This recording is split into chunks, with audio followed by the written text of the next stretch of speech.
আসসালামু আলাইকুম ওরহমতুল্লাহি ওবারাকাতু। এফজিআর ইসলামিক ভয়েস চ্যানেলে আপনাদেরকে স্বাগতম। আমি হাফেজ মৌলানা মুফতি হাসান আহমদ। প্রতি বুধবার আমরা প্রশ্নোত্তর পর্ব করে থাকি। অনেক ভাই আমাদেরকে অনেক প্রশ্ন করে থাকেন, অনেক প্রশ্নই আসছে, কিন্তু আমরা সবগুলো উত্তর দিতে গেলে আমাদের ভিডিও অনেক বড় হয়ে যাবে বা ভিডিওর সৌন্দর্যতা নষ্ট হয়ে যাবে। এই জন্য আমরা অল্প কিছু কিছু করে উত্তর প্রদান করে থাকি। পর্যায়ক্রমে প্রতি বুধবার এই প্রশ্নোত্তর পর্ব চলতে থাকবে। ইতিপূর্বে আমরা 3টা পর্ব করেছি। আজকে 4র্থ নম্বর এই পর্ব, প্রশ্নোত্তর পর্ব। আপনাদের কিছু প্রশ্ন আসছে, আমরা অত্যন্ত যত্ন সহকারে, গুরুত্ব সহকারে প্রশ্নগুলোর উত্তর দিয়ে থাকি সংক্ষিপ্তভাবে। আরও অনেক বিস্তারিত ব্যাখ্যা হিকমত থাকে, যেগুলো সময় সংক্ষিপ্ততার কারণে বলা সম্ভব হয় না। যেটুকু না বললেই না, যেটুকু প্রশ্ন উত্তর হয়ে যায় ততটুকু আমরা বলার চেষ্টা করি। এক ভাই প্রশ্ন করেছেন যে রক্ত দেওয়া জায়েজ কিনা। রক্ত দেওয়া জায়েজ কিনা? জি ভাই, প্রয়োজনে মানুষের উপকারে রক্ত দেওয়া জায়েজ আছে, তবে কোনো অবস্থাতেই রক্ত বিক্রয় করা জায়েজ নাই। রক্ত বিক্রি করা জায়েজ নাই। মানুষের উপকারের জন্য আপনি রক্ত দিতে পারবেন, কিন্তু রক্ত বিক্রি করতে পারবেন না। রক্ত প্রদান করতে পারবেন, কিন্তু বিক্রি করতে পারবেন না। মহানবী সাল্লাল্লাহু আলাইহি ওয়াসাল্লাম ইরশাদ করেন, ফি কুল্লি কাবিদিন রুতবাতিন আজরুন। প্রত্যেক তাজা প্রাণ রক্ষায় সওয়াব আছে। প্রত্যেক তাজা প্রাণ রক্ষায় সওয়াব রয়েছে। তাই রক্ত দান করে যদি কোনো তাজা প্রাণকে রক্ষা করা হয় বা যায়, এটার মধ্যে সওয়াব আছে বা রক্ত দেওয়া জায়েজ আছে। কিন্তু বিক্রি করা, ক্রয় বিক্রয় জায়েজ নেই। 2 অবস্থায় রক্ত ক্রয় করা জায়েজ। 2 অবস্থায়।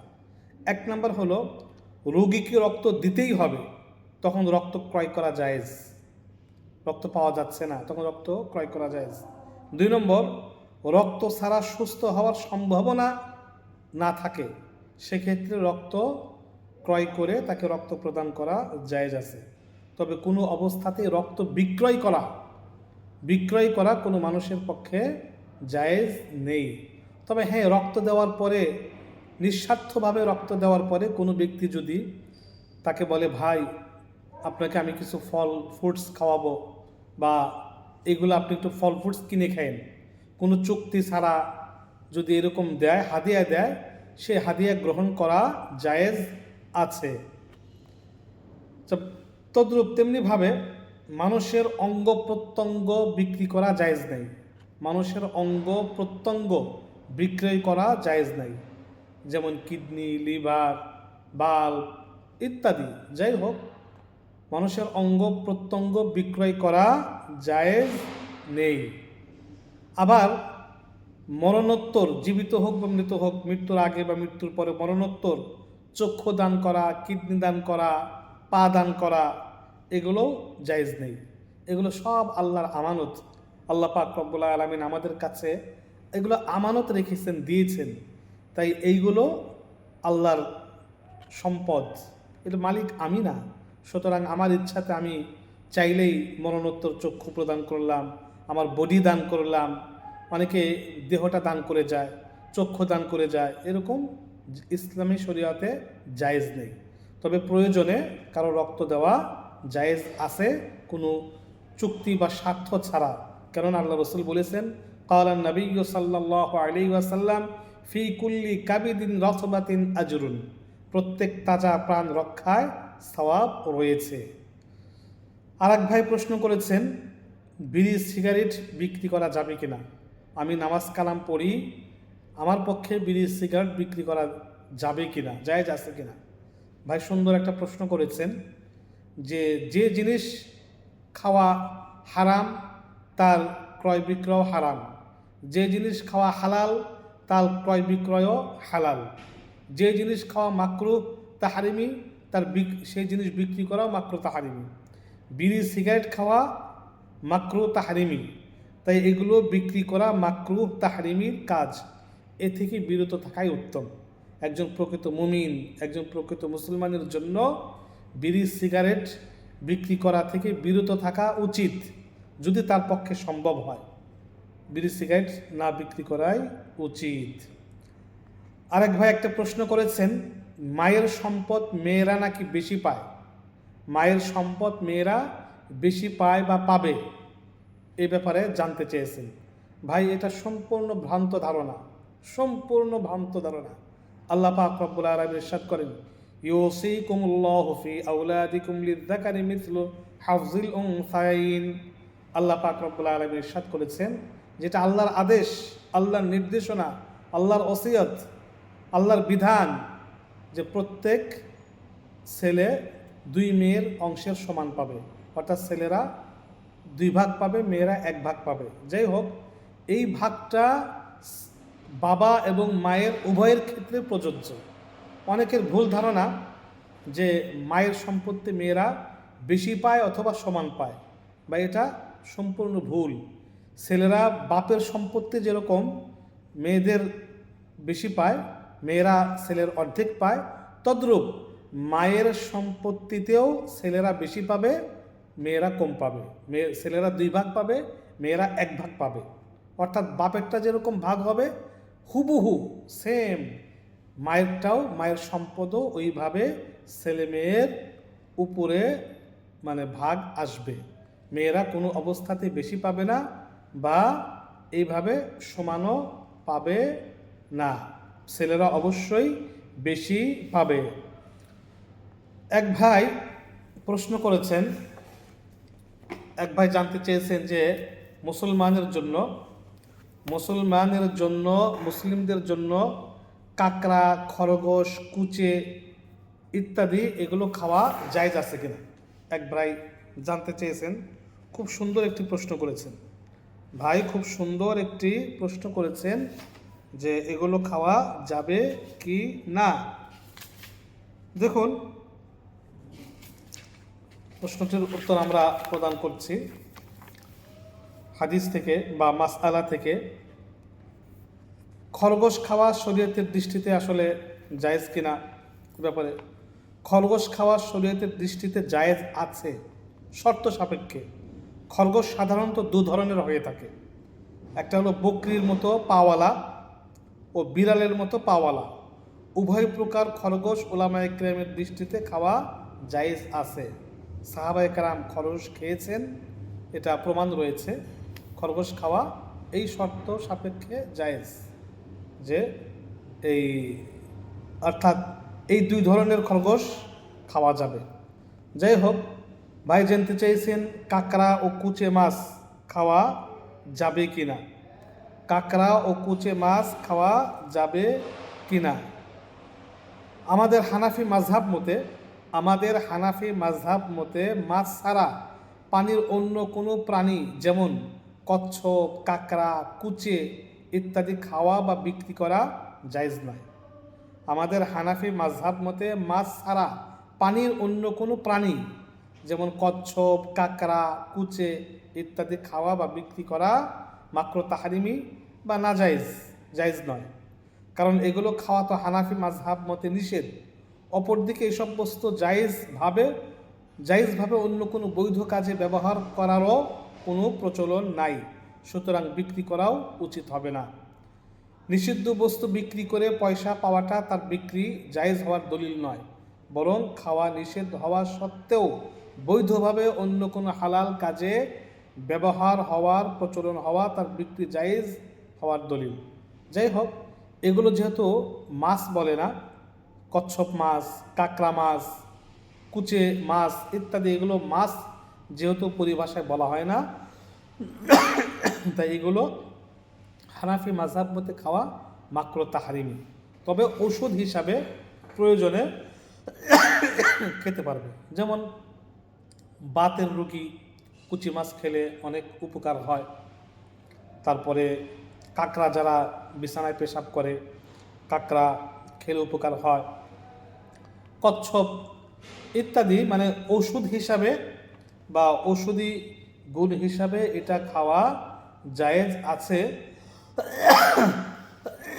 অন্য কোনো ভাবে এটা খাওয়া জায়েজ নাই। অনেকে অন্য ধর্মের অন্য মাযহাবের হিসাবে খেতে চান বা খেয়ে থাকেন, আসলে এটা উচিত নয়। হানাফি মাযহাব মতে কাঁকড়া, কুচে, কচ্ছপ এগুলো ঔষধি, মানে প্রয়োজন ছাড়া এগুলো খাওয়া উচিত নয়। এক ভাই প্রশ্ন করেছেন, রাস্তায় পড়ে পাওয়া বা থাকা টাকা পয়সা নিজ প্রয়োজনে ব্যবহার করা যাবে কিনা। টাকা প্রাপ্তির ঘোষণা দেওয়ার পরও এর উত্তর হলো যে, যেটা প্রথমে ঘোষণা দিতে হবে, ভাই কিছু টাকা পাওয়া গেছে, ভাই কিছু টাকা পাওয়া গিয়েছে, ঘোষণা দিতে হবে। টাকা প্রাপ্তির ঘোষণা দেওয়ার পরও যদি হারানো মালের মালিক না পাওয়া যায়, তাহলে হারানো জিনিস সংরক্ষণকারী ব্যক্তি ধনী হলে মালিককে সওয়াব পৌঁছানোর নিয়তে উক্ত টাকা গরিবদেরকে সাদকা করে দিবে। যদি ধনী ব্যক্তি হয় তাহলে সে, যে এটার মালিক, এই টাকার মালিক বা ওই বস্তুর মালিক, তাকে নিয়ত করে টাকাটা সদকা করে দিবে। আর সংরক্ষণকারী ব্যক্তি বা যে পেল, সে নিজেই গরিব কিংবা মিসকিন হলে নিজেও তা খরচ করতে পারবে, সেই হিসাবে উক্ত টাকা খরচ করা গরিবের জন্য মানে জায়েজ আছে। তবে সেটা এই কিছু খরচ করে কিছু দান করে দেওয়া এটা উত্তম। তবে কখনো যদি মালিক ফিরে আসে, সে টাকা অবশ্যই ফিরিয়ে দিতে হবে। প্রাপ্ত টাকা মসজিদে দান করা। প্রাপ্ত টাকা যদি 2.5 ভরি রূপার মূল্যের কম হয়, তাহলে প্রাপ্ত স্থানে এবং তার আশেপাশে লোকজন জমা হওয়ার স্থানসমূহে মনের সন্দেহ দূর হওয়া পর্যন্ত টাকা প্রাপ্তির ঘোষণা দিতে হবে। আর যদি 2.5 ভরি রূপা বা তার সমতুল্য বা তার চেয়ে অধিক মূল্যের টাকা বা সম্পদ পাওয়া যায়, তাহলে পূর্ণ 1 বছর উল্লিখিত স্থানে ঘোষণা দিতে হবে। এরপরেও যদি প্রকৃত মালিকের সন্ধান না পাওয়া যায়, তাহলে যিনি টাকা পেয়েছেন তিনি আসল মালিককে সওয়াব পৌঁছানোর নিয়তে উক্ত টাকা কোনো গরিবকে দান করে দিবেন। তবে তিনি যদি গরিব হন, নিজের প্রয়োজনে ব্যয় করতে পারেন।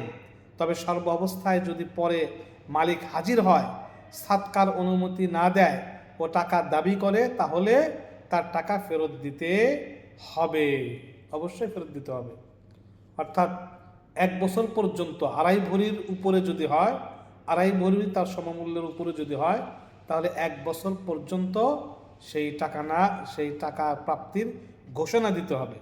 এরপরেও যদি না পাওয়া যায়, তাহলে সেই টাকা ওই লোকের নিয়তে দান সৎকার করে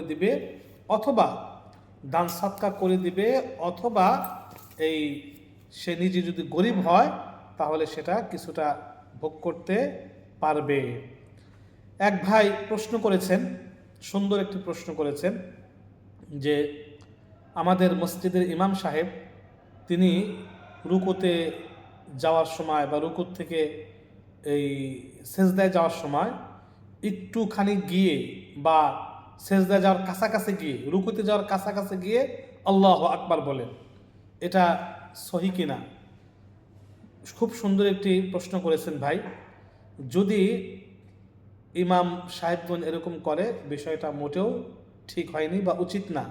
নিয়ম হলো, যখন থেকে রুকুতে যাবে, সাজদায় যাবে, তখন থেকেই তাকবীর বলা শুরু করবে, আল্লাহু আকবার। রুকুতে গিয়ে বা সাজদায় গিয়ে তাকবীরটা শেষ হয়ে যাবে। এরকম অনেক ইমাম সাহেব বা অনেক মানুষকে দেখা যায় যে রুকুত থেকে সেজদায় যাচ্ছে, সেজদায় যাওয়ার কাছাকাছি গিয়ে সে আল্লাহু আকবার বলে, বা সে রুকুতে যাওয়ার কাছাকাছি গিয়ে রুকুতে সে আগে যায় পরে আল্লাহু আকবার বলে, এরকম না, যখন থেকে যাবে তখন থেকেই অবশ্যই আল্লাহ আকবার বলা উচিত। তখন থেকে আল্লাহ আকবার বলবে, একটু গিয়ে তারপরে না বলা। আরেক ভাই প্রশ্ন করেছেন যে